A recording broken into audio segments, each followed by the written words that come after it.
we're not recreating the wheel, right? We're using what's out there that works. Certified and preferred partners, right? So here are the vendors that we see doing the best in the space.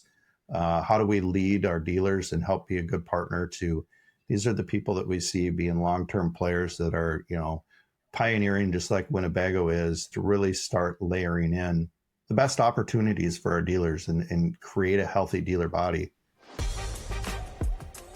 Whether you're going to market through dealers, distributors, or some other partner channel, the mediated sale is complex. We call it B2B to X. But the leaders in the industry are the ones who are making it look simple. I'm John Goff. And I'm Kyler Mason, and this is Why You Win, presented by Element 3. Our guests today are Luke Stoker and Mike Alleva. Luke is the Senior Manager of Digital Programs and Dealer Enablement at Winnebago, and Mike is the Manager of Dealer Programs. Luke and Mike are building Winnebago's dealer program, and they're trying to redefine how the RV industry supports its dealers. Both Mike and Luke have seen these programs from the OE and the dealer and the vendor sides of the equation, and they have a unique view of what makes them successful and ultimately why they think Winnebago is positioned to win. I hope you enjoy this conversation.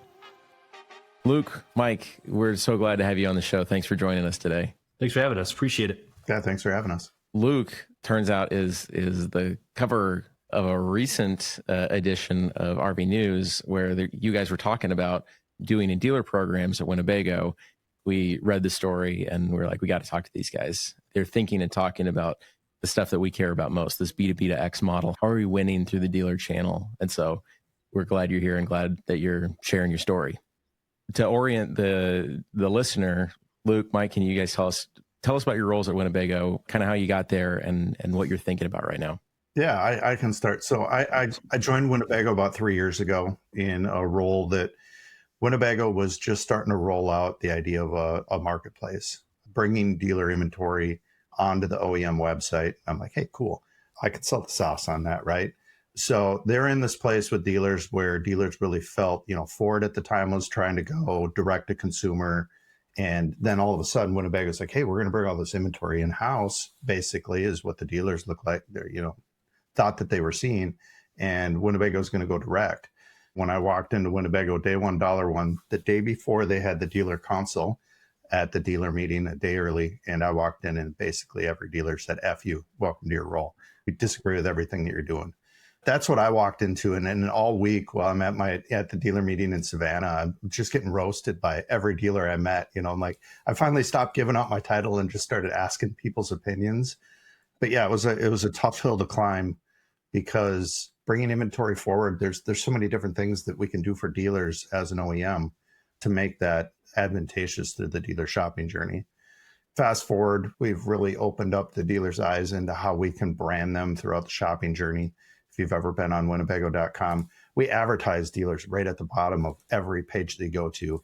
And as you get deeper in the shopping journey and you start pairing with a unit or a brand that you're looking for, it starts to narrow down the dealers that carry that brand. So each click that you go on, you get closer and closer to see who your local dealer is. And all of their information is there, the Google reviews, their telephone number, their click to their website, right? Get directions or to view their inventory. So it took a lot of time. We run a digital roundtable every quarter, and we rely on the participation from our dealers in those roundtables to help us lead in what we develop. And it's been a great process. There's give and take. Some things we've done have been great and have really helped dealers, and others things dealers are like, hey, that's not what we expected. So we pivot. My history in 15 years in automotive, 8.5 years in the marine and power sports space really layers into the outdoor rec. And coming from a family that grew up camping and RVing, it really hit close to home to me. Something that I really wanted to do with my family. Directly coming out of Marine, we lived on the lake in my last role. So it was an outdoor brand that could really relate to us. It could lean into my family's recreation. And my major trigger for moving to Winnebago was work-life balance. So coming out of the retail side, it was, 6 days a week. The last time I worked for a large corporation was Cox Automotive with Auto Trader. So it was crazy working for, a large corporation now. Did you know coming into the role that you were going to be met with the resistance, or did you find out when you started? Yes and no. Like I knew the direction that Winnebago was going, and I thought it was really exciting. I think what made me probably the best candidate for the role was a lot of the leadership that I work with on a day-to-day basis. Kim Wackert just announced 2025 Make Woman of the Year, which is awesome, right? In the manufacturing industry. She was at Polaris and they helped build the Ride Now app. But she was there when they brought all of their digital initiatives forward. She also worked at BRP and brought all their initiatives forward. Both were brands that we carried as a dealer group. And I had worked with those brands on their digital transformation within the dealer bodies. So it was familiar to me. I knew the challenges from the dealership side of where the red flags were going to be because I'd gone through them in the past, right? So I really didn't think that the uphill climb was going to be as big as it was. And I also didn't think the sentiment walking in would be as brash as it was. But it was a little bit of a wake-up call. It was a challenge I was definitely down to overcome. You had the firsthand experience. How was that a surprise? Like, why was it so different than you expected it to be? So modernization in the shopping, digital shopping world, right? In my previous life with the dealer group we were at, Mike was number one. It was his agency that he was partner director at. That's how our relationship began. And then they were bought out and he came to our next agency of record that we had on file. And we were already having conversations about digital retailing during the COVID era when automotive was having those discussions. So here we are, a marine and power sports dealer, having these discussions that automotive OEMs were having. How do we get live credit apps? How do we let the consumer go as far as they want the shopping process? Frictionless, right? Frictionless retailing. So marine and power sports typically are far behind, the automotive, retail, grocery, those types of industries. And I felt that RV would be closer to the automotive side behind marine and power sports, which in all realities, when you look at technology in the shopping space, RV is definitely behind marine, outdoor, most other outdoor rec verticals and areas that you'd see. It's like a number of wheels equation. You're just sort of guessing. It's like the no wheels I know is not good. Two wheels, not as good. Maybe four wheels is how it does it. You go back like shop, click, buy with Chevrolet. I was with Chevrolet in 2000 and I don't know, 9, 10. And they were working on shop, click, buy at that point, which was one of the first OEM digital retail programs. And I'm like, all right, well, automotive, we got to be close. These guys got to be all about digital retailing, and this shouldn't be hard to bring, inventory forward. And we're going to give them credit apps right from the OEM site. Like, why wouldn't they not want that, right? Like, we're going to give them the best leads ever. And some of it's education and some of it's just willingness to adapt and change. And the other part of it is with change comes resistance because of that education part, right? So dealers are like, hey, you guys build them, we'll sell them, we'll service and take care of the customers together. But that's where we part seas, and we'll shake on the hands of taking care of the customer. But other than that, you stay over there, we'll stay over there, and we play our part. And I think that we're breaking down those barriers, and we're really showing that we really care for our dealers. And that's where Mike's role comes in is as I look at this, I'm not recreating a wheel, great at pulling some technologies together that would be very advantageous and can create better experiences for the consumer, better data and delivery for the dealer. But at the end of the day, Mike's the people person. And I knew from our past life that I had to have Mike on my team, because when you talk to any one of Mike's previous dealers that he worked with in the marine space, he could call them today and be like, hey, I'm here. Do you want me to do your stuff? Right? I want to do your marketing. And they'd be like, yes, where are you? Where do I sign? Like, they'd be ready to go. So knowing his relationship building skills, it's definitely something that I needed as part of my team. So Luke walked in, he took all the bloody noses. And then did you follow him immediately in the door afterwards, or how much later do you show up? Thanks for taking those early punches for me, man. I do appreciate that. So I started at Winnebago in June the 10th. So it's a little over 9 months into the role. So a lot of the conversations already started. Luke is the brainchild behind this entire project. I mean, from drawing it out to implementation, this all came from Luke.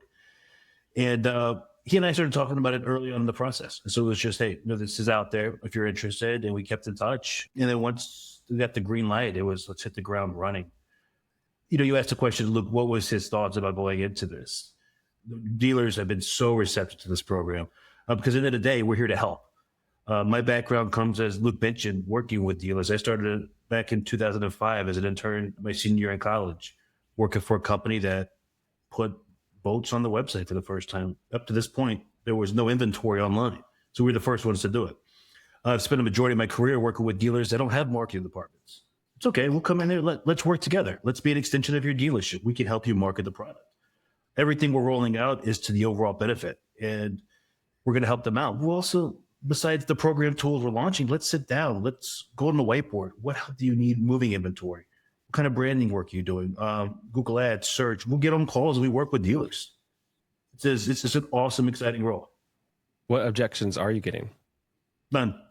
No way. Yeah, we're not getting any objections because there really is none. The ad that Luke mentioned, you guys build RVs, let us sell. I don't build RVs. I can't build a deck. I can't build anything. But what I can do is I can help you with the digital marketing. And so let's take advantage of this. You're getting this service that, in the world they come from before, dealers would pay a lot of money to work with the agencies I was with. But they're going to get this just by being a Winnebago dealer, by being a part of the family. I mean, I just love the perspective so much. I was talking to a guy who's in a tech co-op, a different world entirely, a couple of weeks ago, and he was working on the side of one of their largest, I guess, distributor groups in this case. But the complaint that he had was, I can't get the OEM to pay any attention to me, even though we are kind of a big chunk of their annual revenue, because they want us to behave in this co-op program and follow the rules. And because we want to be creative and we want to deploy something different and interesting and still on brand, but just not what's approved, I can't get anybody's attention. And the difference in, we are a shared service and we're going to help the dealer win, we're going to help our channel partners win, versus we own brand guidelines. And if you don't perform, then you're not allowed to play. Completely different field to play on. Yeah. And John, that's something that really was so attractive about this role. But that was one of my main complaints I had throughout my career, and I've worked with dealers and OEMs, and it's just a huge gap that lies between. And I'd say, no, let's provide the tools. Let's help you move the product. It's a win-win scenario at the end of the day. We're going to help you move more product, and that's a good thing for Winnebago as well. Let's introduce them to your dealership as soon as they go to Winnebago.com. Let's make sure we have all your up-to-date inventory on there. Are those leads being submitted to the right place? Let's have the ability for them to text you directly from our dealer locator. Let's introduce you as their local Winnebago dealer as soon as they interact with our brand. What challenges are you guys facing with dealers that have like a mixed lot where you're bringing this tech and solution to their world? Do you see any friction there, or like education that you have to work through? Like talk me through that. Well, it's that the technology side's been very interesting to unroll, because there's a financial partnership with a banking facility with Aqua Finance, which is a partner of Wells Fargo for their indirect side. The technology side is interesting because when you look at, say, the automotive space, there's probably about 5 or 6 major website players out there. And then, you look at a lot of the OEMs and they're on Adobe AEM space. And then each OEM has their different required OEM site platform. When you get into the RV space, there's really like one major player and maybe 2 small players. So Lead Venture owns the majority of the dealership's websites through Interact RV. And so if we're going to put tech on their site, well, now as we talk about the Rolex digital retail drawer and that where we're really leveraging this technology, there's got to be an agreement between Lead Venture and Rolex, right? Well, Lead Venture is like some other people in our industry, and they want to make every nickel that they can because they have high saturation, right? So that deal between those guys took a little bit longer than expected. And the technology that we're paying for, like we're paying to put that digital retail drawer on the dealership's Winnebago units, new and used. Why? Because we want the same shopping experience from our website to the dealer's website. It looks the same. It feels the same. Do you have used inventory on your site? No, just maybe they're new inventory from the dealer, not pre-owned. So new All Winnebago dealers have new Winnebago dealer on our website. Okay, then on theirs, they can use the same infrastructure for their new and use. It's called the digital retail drawer. You can have a call to action, any call to action that works, right? What's going to make sense? And we did studies and looked into conversions and testing, and the digital retail drawers on our website are closing 75% faster than most traditional leads with a conversion rate of 11 to 13%. You find any web form out there that's converting at 11 to 13%, it doesn't exist. So you know what? Here, Mr. Dealer, we're going to pay for you to put this drawer on your website. It costs you nothing. We'll cover it. So there's challenges. It took a while for them to work out, hey, when you look at CTAs on the website, how do we layer in and not create redundancy and those types of kind of topics. And there's been challenges with that. And then building the connection between the financial partner that's going to go live here. But so far, even without the technology side, I mean, we got our first credit app on 23rd of January, I think, right after Tampa. We were finally ready to start moving. And I think Mike's got 41 dealers that are active on Aqua with our financial partner and another 60 that are waiting to onboard. And we're doing it at a very slow onboarding, thorough training process to make sure that dealers really know how to utilize the program and what it means. Therefore, we're seeing up to 580 some applications in under 45 days. So I don't think we're going to necessarily, knock the cover off the ball, but what we had paced out when I pitched the program, and again, we have 1 month of solid data and for February, and we're going on month 2, but we're right on pace of where the program needs to be successful. And we're about ready to turn the dial up and allow the consumer that frictionless experience. Are you measuring that through applications? Is that the word you used? Yeah, consumer applications coming into the program. So there's 2 ways for the financing portion of the program. The dealer can self-submit on the Winnebago portal that Aqua has, or the consumer can put in their application on the dealer's website or on our website, right? And then the consumer self-submitting into it. So those are the 2 ways on the finance side. When we get looking at the success of the program, I don't think it'll just be in the revenue return. When you're putting technology on multiple sites and you're using the same technology, we use what's called a universal ID pixel tag. So even from an unsubmitted customer, we're collecting UID data. And then once the customer is known, now we have a known UID, and now we can start looking at shopping journey. And this is where, for me, Mike can have all the personal conversations and build that relationship.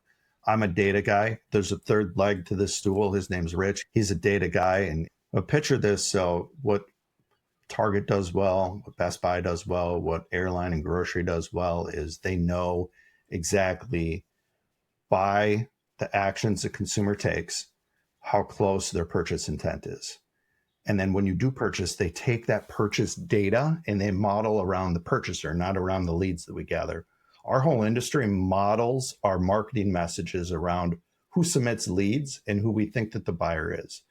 Well, if we get a submission into a credit application that gets approved for a certain unit, and we have 10 of those in a month, I can take those 10 people, throw them at an Experian, a TransUnion, or something like that, pull out 270 data touch points on them, find where they align.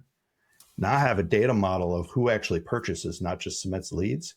And I can go out, find high quality, high target, known people who are exhibiting the same traits and shopping behaviors and market to them instead of the vast audience. Now I can take my dollars that I'm investing from an OEM and make them work twice as hard for every one of our dealers out there. That's when it gets exciting, and that's what we're looking forward to. Luke, I think your comment, though, about the way that the industry models its understanding of the customer and builds messaging is really interesting. I remember working on a project a couple of years ago where it was just like data science exploration. It's just digging and mining through that stuff. And some of the questions sounded even like, do they have horse property? Literally, I think was one of the signals of what can we find about people in these towables versus motorized and the class A, B, and C. What can we see? If we can know all of that about the buyers and then model backwards, that's the gold mine. At Winnebago in 2019, they started working on their customer journey mapping, and they started working on their customer personas, and they had just mass amounts of data going into the COVID era. And they launched On the Road Ahead in late 2001-ish. When we launched the Echo, we launched a bunch of different products during that time, and they just knocked it out of the park, and they just grabbed share everywhere because they're just coming out with all this great stuff. And that data has really helped us drive a lot of different decisions. I came from a marketing role at a dealership group, and I've been exposed to so many cool things. We got Winnebago Connects coming out at the same time. We launched our first units were in the field last year at about this time after Tampa, and that's a fully connected ecosystem. But if we can help in the shopping journey, and then now if we can watch the data of usage and start to tell you and be predictive on maintenance or repairs, or know something's going to go wrong, or hey, I'm on the road, I don't know what's happening. The service department at a dealership can, go in and say, hey, let's run a system scan. Here's what we're seeing. Your closest dealer to you or is us. We're 25 miles away. The part will be here as soon as you get here, or whatever, right? We have all this cool data and technology that we're going to start to be able to pool and leverage. That's only going to create an experience that'll be completely unmatched in the space. They're music to a marketer's ears because they are about CX and they're about customer outcomes. And if you want to tie that back to these brand moments, you're talking about the drawer that is literally the same shopping experience no matter where you're buying a Winnebago. And then your app is connecting you to a dealer no matter where you are in the country. And that consistency is almost impossible to buy in this distributed model because these dealers, distributors own their own entity and they control their own customer experience. And it sounds like Winnebago is putting real dollars and real humans into that ecosystem, not just mandating consistency, but delivering consistency in a way that supports the whole channel. I'm in love with the idea. And also my question for you, Mike, on the heels of that is, as you've developed these relationships and you're sitting and whiteboarding with these dealers, where's the firepower behind you to come back and say, we can also help you deliver, not just ideate? Do you have a corporate marketing team, dollars? Where does that come from?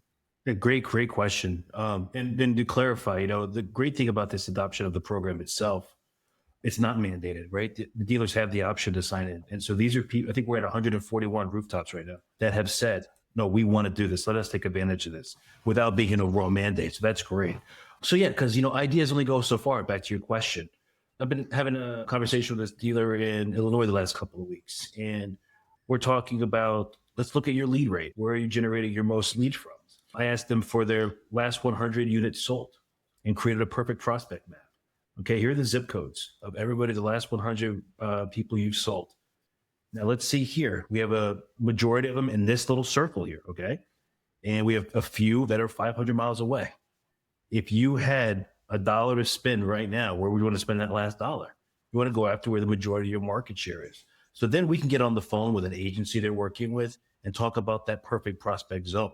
We are rolling out right now a cooler promotion. So we're going to also prepare to that. Any of the OEM literature that we've created that we're sending out, we're also going to create a media kit down to the dealership level. So they can put homepage banners on. They can put email campaigns, social assets, etc. So what the dealer needs, we'll give them. That's a new commitment from us. I'd say that we did a really great job up until COVID, and I don't know where we lost it because I wasn't part of the org at that point. We used to have, that pull out the toolbox and it'd have the cutaway of the side and it'd have samples of the materials and the interior and the curtains and everything else. And we kind of got away from the POP and the dealership branding aspect of things. And Chris West, our new president, is really committed to our dealers. And he feels that we need to lay as much as we can to assist and make Winnebago the easiest to do business with. So if we're the easiest to do business with, and it benefits all parties to help the dealer all the way down to helping procure interest in our brand at the dealership level, let us provide email templates. Let's provide social assets, paid media assets. Here's a promo, right? Here's the social aspect. Here's email that you can send out to your people. Here's the nurture series that goes out around it. Here's some POP for your show floor. And I'd say that you look back at Marine and Power Sports, they're great with their dealers on that. And they just send them the kits when they need them. You have the materials at all times to help market the brand. And we're going to be better partners than we have in the past at that. So in Mike's example, just earlier this week with that dealer he was talking to, he was on the phone with their marketing agency, helping them pick and select, how do I spend my money to make it most efficiently? So you add Rich, and he's like, all right, let's talk about CPCs. Let's talk about click share and market share of this ad and that ad. And how do we then pair, what are we doing from an OEM on a keywords level and a targeting level? All right, we're playing here and you're going to play here because we want the low level attribution, that in market actions to happen locally. So you look at the automotive Google guide, right? Or the Google's guide of automotive marketing. We've all seen it, right? OEM here, dealer here. That's not written in our industry anywhere. And we were buying, when we started this project from the digital marketing aspect, we were buying dealership keywords. We were I saw all of our dealers and all of our advertising. I'm like, why are we buying all this stuff? Like, we don't need to be local dealership Winnebago. That's where the dealer plays. Let us play up in the brand. And if we get low funnel attribution and we get conversion, great. And our philosophy has changed a little bit because we're layering outside. We're learning that dealers aren't doing as much as that. But every conversation that Mike and the team has, we're getting more and more dealers that do that. And every dealer that we can layer into and create that awareness to where they're playing with our brand, with their dollars, our dollar goes twice as far and we'll see twice as much success. One of the cool things as well, Luke, that to mention is this program, we first came in, is this going to be something that our smaller dealers take advantage of or our larger dealers? And what we found so far, the answer is both. So we've been on these marketing calls with our largest dealer.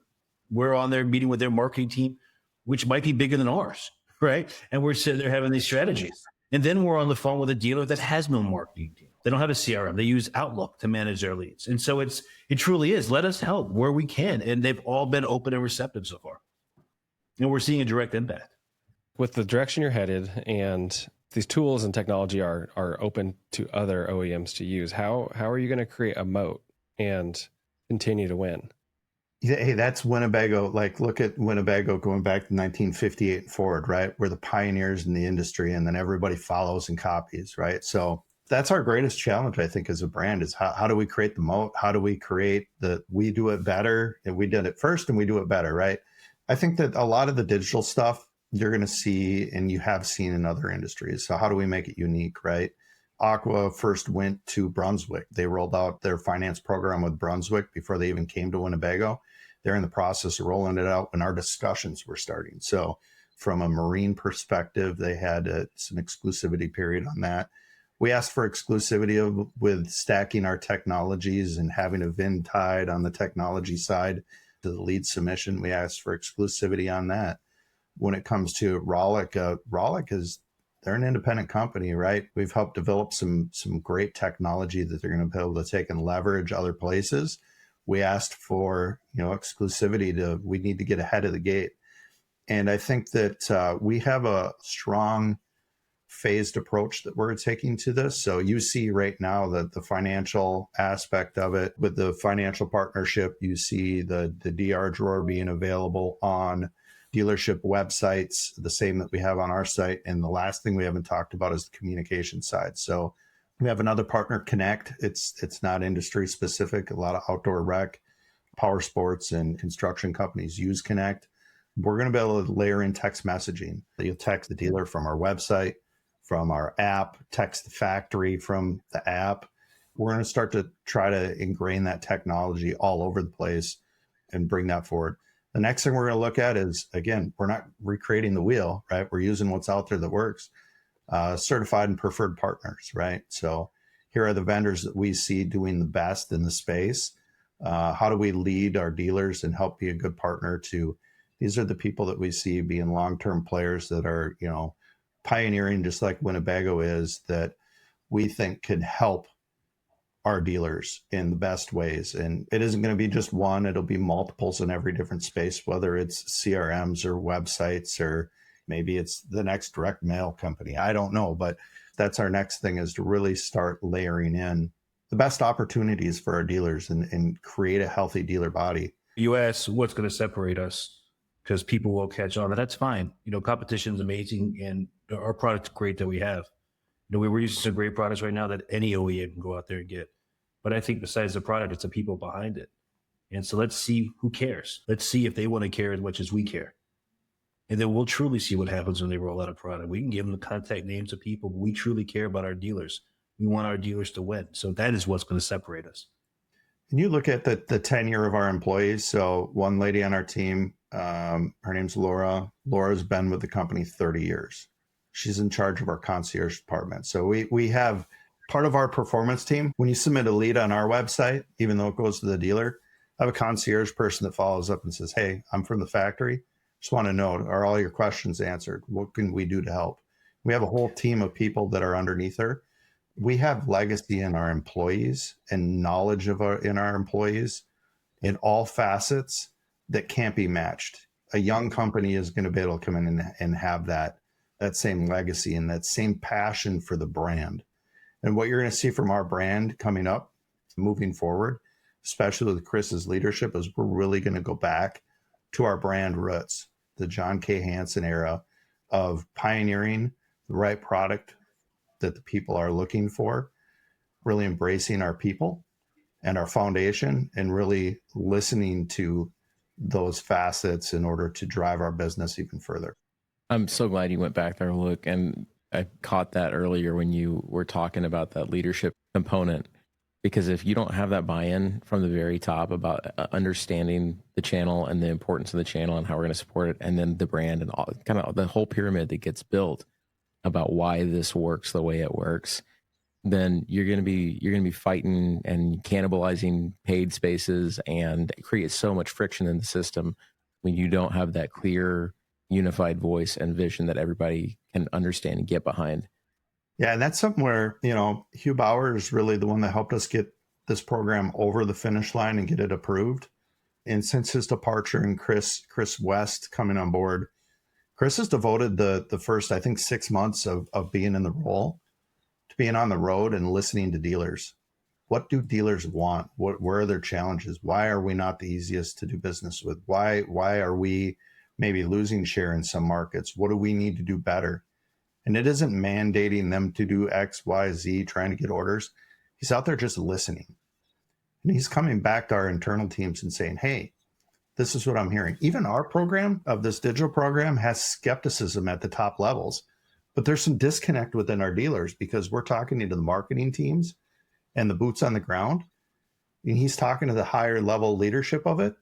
We're finding disconnect in the dealerships there, and we're like, hey, we might need to go on a road show and get the marketing teams all jazzed up, and then let's go walk into the GM or the principal's office and say, hey, here's what we're doing together, right? And really bring that from the bottom up instead of the top down. So it's an interesting approach. And again, our leadership, Kim Wackert, who's our direct VP, she's been an amazing leader with this and helping us really just refine and think through all the different scenarios. And she's done this before, right? And she's just a great person to work from and very empowering. How do you have the time to handle all of that change management and adoption well? Because that is boots on the ground time.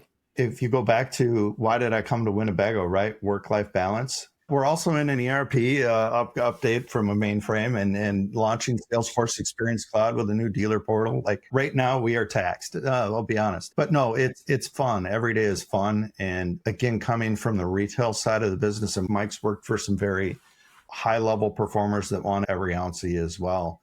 The appreciation for employees from your leadership, when you show genuine care for your employees, when you're like, hey, I need to tap out, I need a day, and it's understood. There's true care within our leadership. And that's the difference between somebody that makes you, hey, we got to put hay in the barn today because tomorrow might be cold, and every day we're putting hay in the barn and we never get a day off, right?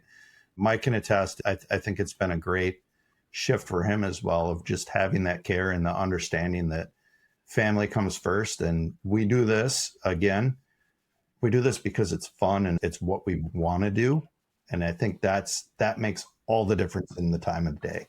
For sure. So background, before I started Winnebago, I took a year off, had a heart transplant. So March 26th will be my second year, it's almost anniversary of my new heart. And so I took a year off, getting my body right and just making sure I'm in the right spot. Thankfully, thank God I'm doing fantastic. Everything's great. But when I started, I flew up to the corporate headquarters in Eden Prairie, Minnesota, and Luke wrote a handwritten note to my wife saying, your husband will never miss a family dinner. Your husband will never miss a sporting event because of work. And to have come from places where it's 7 days a week, you're on and you're working 24/7. If you're up here working, to have that kind of impact makes you want to go above and beyond. I'd run through a wall for Luke because of everything he does. He's very appreciative. And as he sees it from Kim, I see it directly from him. This is a family. And when he's busy, he needs help, he'll say, hey, Mike, do you have time? Do you mind helping? Absolutely. Take on new tasks, because he would do it for us and we do it for him. It's an incredible culture. It truly is about people and relationships is why you win. I mean, we can talk about technology and all the different systems and data and all those things. At the end of the day, it's driven by people, and the people that care and people that show care, listen with intent. That's how you win.